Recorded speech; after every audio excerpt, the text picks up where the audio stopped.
มัทธิวบทที่16หมู่ฟาริสีกับหมู่ซาดูสีมาทดลองพระเยซูขอให้ญะหมายสำคัญจากฟ้าสวรรค์ฮือพอเพื่อจะฮู้ว่าพระองค์มาจากพระเจ้าแท้ๆก่อพระเยซูตอบว่าวันใดก็ตามตอนมื้อแลงที่ท้องฟ้าเป็นสีแดงหมู่ต่านก็บอกว่าวันพุธอากาศจะดีแต่ถ้าตอนเจ้าวันใดต้องฟ้าสีแดงกับมืดอึมครึมต่านก็บอกว่าวันนี้ฝนจะตกต่านทั้งหลายแย้งพอต้องฟ้าแล้วก็ฮู้ว่าอากาศวันนี้จะเป็นจะไดแต่เมื่อต่านหันสิ่งที่เฮายะมาแล้วหยังต่านทั้งหลายยังบ่ฮู้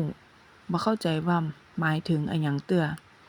มีกะหมู่คนบ่ดีกับคนบ่ซื่อสัตย์ต่อพระเจ้าที่ร้องขอให้ยะหมายสำคัญให้พอแต่พระเจ้าจะบ่แย่ให้หันเน้อนอกจากหมายสำคัญที่เกิดขึ้นกับโยนาผู้เป็นปากเป็นเสียงแทนพระเจ้าแล้วพระเยซูก็ละหมู่เขาไปเมื่อหมู่สาวกของพระเยซูปากันข้ามไปแห่งฝากหนึ่งของทะเลสาบแล้วหมู่เขาลืมเอาขนมปังมาต้วยพระเยซูเตือนหมู่เขาว่าฮื้อแน่ระวังเจ้าฟูของหมู่ฟาริสีกับหมู่ซาดูสีไว้ให้ดีเน้อหมู่สาวกอู้กันว่าตีพระองค์อู้จะอี้ก็ย้อนว่าหมู่เฮาลืมเอาขนมปังมาต้วยแน่ๆพระเยซูฮู้ว่าหมู่เขาอู้เรื่องอะหยังกันอยู่ก็เลยอู้ว่าหมู่ตานมีความเชื่อน้อยเหียแต่ๆหยังหมู่ตันปากันอู้เรื่องบ่มีขนมปังหมู่ตันยังบ่เข้าใจเด้อกะจำได้อยู่ก็ตอนที่เฮาเอาขนมปัง5ก้อนเลี้ยงถึง 5,000 คนแล้วเก็บของกินที่เหลือเศษซ่าได้กี่แก่นกับเรื่องขนมปัง7ก้อนเลี้ยงได้ถึง 4,000 คน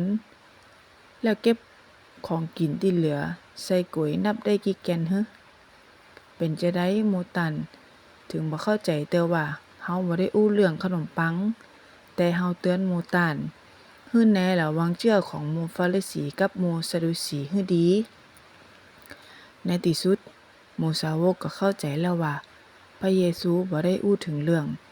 ระวังเชื่อที่ใส่ในขนมปังแต่ให้ระวังคำสอนของหมู่ฟาริสีกับหมู่ซาดูสีเมื่อพระเยซูมาถึงแคว้นซีซาริยาฟิลิปปีพระองค์ถามหมู่สาวกของพระองค์ว่า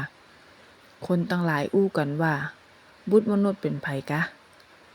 หมู่สาวกตอบว่าบางคนก็ว่าเป็นยอห์นผู้ให้บัพติศมาบางคนก็ว่าเป็นอีลียาเป็นเยเรมีก็มีก็ว่าเป็นคนใดคนหนึ่งในหมู่ผู้เป็นปากเป็นเสียงแทนพระเจ้าพระเยซูก็ถามหมู่เขาว่าหมู่ตันเหรอคิดว่าเฮาเป็นไผซีโมนที่ห้องแหมชื่อว่าเปโตรตอบว่าพระองค์เป็นพระคริสต์เป็นพระบุตรของพระเจ้าที่มีชีวิตอยู่พระเยซูตอบว่าซีโมนลูกของโยนาเอ๋ยตันได้รับปอนแต่ย้อนว่าเรื่องนี้พระบิดาของเฮาที่อยู่ในสวรรค์เป็นผู้เปิดเผยให้ตันฮู้บ่ใจคนบอกฮื้อเน้อเฮาจะบอกให้ฮู้ว่าตันคือเปโตรตันเป็นเหมือนบะหินที่เฮาจะสร้างคริสตจักรของเฮาตั้งขึ้นไว้อำนาจตึงหมดของความตายจะมีใช้เหนือคริสตจักรของเฮานั่นตึงบ่ได้เฮาจะเอาขแจตีไขแผ่นดินสวรรค์ไว้ให้ตันอันหยังก็ตามตีตานห้ามไว้ในโลกนี้พระเจ้าก็ห้ามสิ่งนั้นในสวรรค์แล้วอันหยังก็ตามตีตานให้ยะในโลกนี้พระเจ้าก็ให้ยะสิ่งนั้นในสวรรค์เหมือนกัน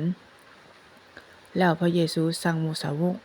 บ่ให้บอกคนอื่นว่าพระองค์เป็นพระคริสต์ตั้งแต่นั้นเป็นต้นมาพระเยซูอธิบายให้หมู่สาวกของพระองค์ฟังว่าพระองค์จะต้องไปกรุงเยรูซาเล็มแล้วจะต้องรับความทุกข์ทรมานหลายอย่างจากหมู่คนเฒ่าคนแก่กับหมู่หัวหน้าปุโรหิตตึงหมู่ธรรมจารย์ในที่สุดพระองค์จะถูกฆ่าตายแต่หลังจากนั้นแถม3 วันพระเจ้าจะยะให้เป็นขึ้นจากความตายเมื่อเปโตรได้ยินจะอันก็พาพระเยซูออกจากหมู่แล้วว่าให้พระองค์ว่าพระองค์เจ้าข้าอู้สิอี้ได้จะได้พระเจ้าจะบ่ให้สิ่งนี้เกิดขึ้นแน่ๆพระเยซูก็หงายหลังมาอู้กับเปโตรว่าไอ้ซาตานไป ให้พ้นหูพ้นตาเจ้ากำลังขัดขวางเฮาย้อนว่าเจ้าบ่ได้คิดหยังพระเจ้าแต่คิดหยังคนพระเยซูก็อู้กับหมู่สาวกว่าถ้าไผคนใดเคยเป็นสาวกของเฮาก็คือคนนั้นตัดอกตัดใจแบกไม้กางเขนของตัวเก่าแล้วตัวยเฮามาย้อนว่าถ้าคนใดใครรักษาชีวิตของตัวเก่าไว้คนนั้นจะรักษาชีวิตนั้นบ่ได้ก็จะตายแต่ถ้าคนใดยอมสละชีวิตของตัวย้อนหันแก่เฮาคนนั้นจะมีชีวิตนิรันดร์จะมีประโยชน์อิหยังถ้าได้เป็นเจ้าของทุกสิ่งทุกอย่างในโลกนี้แต่ต้องเสียชีวิตของตัวไปเหียต่านจะเอาอิหยังไปแลกกับชีวิตของต่านปีกขึ้นมาได้แต่บุตรมนุษย์จะปีกมาด้วยรัศมีของพระบิดาพร้อมกับทูตสวรรค์ของพระองค์แล้วบุตรมนุษย์จะมาตัดสินผู้คนตามตีแต่ละคนได้ยะเอาไว้เฮาบอกความจริงแก่ต่านทั้งหลายว่าหมู่ต่านบางคนที่ยืนอยู่ที่นี่จะยังบ่ตายเตือจนกว่าจะได้หันบุตรมนุษย์เข้ามาอย่างกษัตริย์ที่ยิ่งใหญ่